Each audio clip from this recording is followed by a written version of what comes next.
Plongeons dans la complexité juridique du monde du sport. Évoquons l'affiliation, l'adhésion, les contrats et la responsabilité. Après, je ferai une série de vidéos pour évoquer les différentes responsabilités dans l'organigramme organisationnel et gestionnel du monde sportif. Disons que déjà, pour adhérer au système sportif, il y a deux méthodes. L'affiliation d'un club ou bien l'adhésion à un club à travers le système de licence. Ceux qui sont dans le monde, dans ce système sportif, il y a ce qu'on appelle le concept de double citoyenneté. Qui signifie que, juridiquement en fait parlant, le sujet qui appartient à la fois, le sujet qui est dans le monde sportif appartient à la fois à l'ordre juridique sportif et à l'ordre juridique étatique. C'est la raison pour laquelle on parle de double citoyenneté.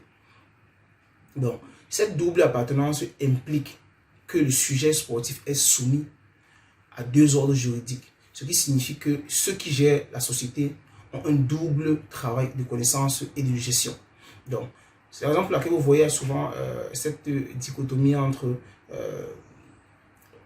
les organes juridiques sportifs et les organes juridiques étatiques de chaque pays différent. Disons que certaines règles étatiques ne sont pas uniformes par rapport aux règles sportives, car disons que ces deux ordres sont totalement autonomes. Si je prends un exemple, disons qu'il existe une présomption de culpabilité dans le domaine sportif qui diffère de la présomption d'innocence dans l'ordre juridique étatique. Donc, le droit sportif a des règles différentes de la contractualisation des sportifs par rapport au contrat étatique. Donc, ce qui peut entraîner des amendes en cas d'irrégularité. Brossons rapidement en rappelant le cas Bosman. Disons que le cas Bosman est une décision qui a été adoptée par la Cour de justice de l'Union européenne en 1995, si je ne m'abuse, pour réglementer le transfert des footballeurs dans les fédérations appartenant à l'Union européenne.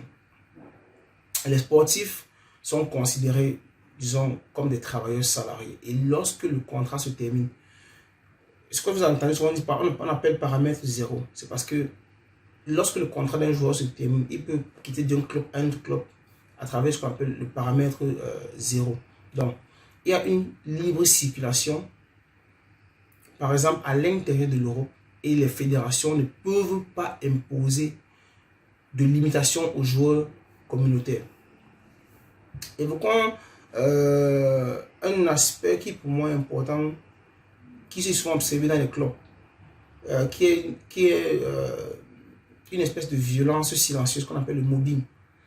Le mobbing, c'est, disons, une pression psychologique qui est mise sur un sportif. Il faut dire que ce n'est pas une violation ou un crime, mais c'est un comportement qui est, ma foi, abusif. Dans le sport, il faut dire qu'il n'y a pas d'offre libre, car l'offre libre violerait le critère de pertinence. Le système concurrentiel est différent, car il existe des droits d'image et des droits télévisuels.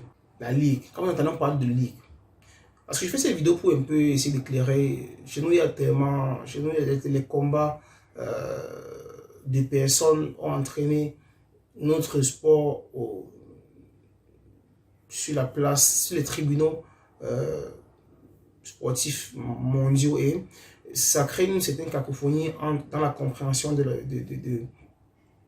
ce qu'est le niveau de notre sport. Donc, je disais ceci, la ligue gère les aspects exclusifs de gestion, tels que les droits audiovisuels, tandis que la gestion de l'organisation des matchs est liée aux droits télévisuels.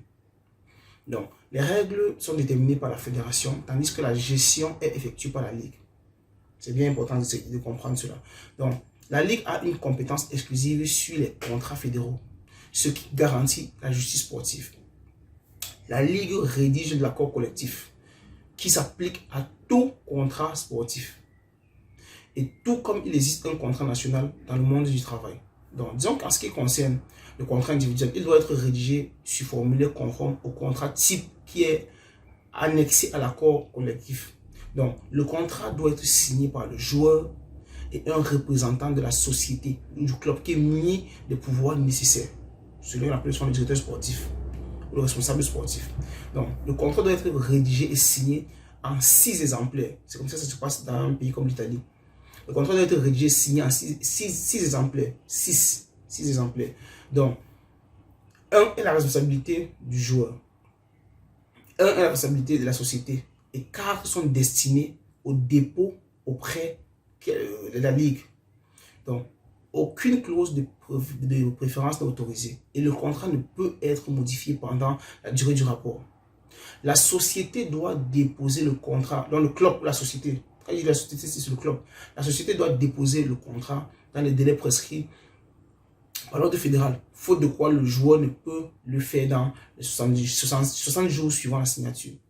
En cas d'approbation tacite de la Ligue, le joueur a droit à juste une indemnité si le contrat n'est pas approuvé pour les raisons imputables à la société ou à son agent. En ce qui concerne la rémunération, il faut dire que la rémunération doit être versée mensuellement selon les modalités prévues dans un contrat. Les paiements doivent être effectués par chèque de banque ou par virement bancaire. Parce que au Cameroun, on paye les joueurs en cash là. C'est une aberration. Et en cas de retard de paiement de plus d'1 mois, le joueur a le droit d'une indexation monétaire et des intérêts légaux. La société ou le club doit également promouvoir et soutenir en harmonie avec les aspirations des joueurs, des initiatives ou les institutions visant à améliorer leur culture.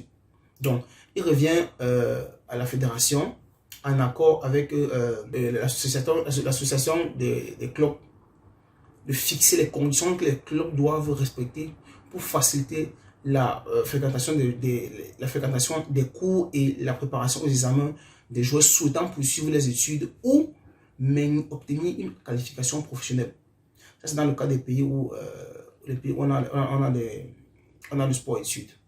Donc, le club doit fournir aux joueurs des équipements appropriés pour sa préparation et lui mettre à disposition un environnement conforme à la dignité professionnelle. Le joueur a également le droit de participer à tous les entraînements, aux préparatifs de pré-saison, aux matchs officiels ou amicaux du club, et sur le plan national ou sur le plan étranger, international. Donc, en cas de déplacement ou du séjour, le joueur doit bénéficier des moyens de transport adéquats fournis par le club, ainsi que le logement et une alimentation assurée. Je tenais à faire cette vidéo parce que c'est important que certains présidents de club comprennent à quel point ils sont à des années-lumière à ce qu'on appelle une vraie gestion d'un club ou d'une société sportive.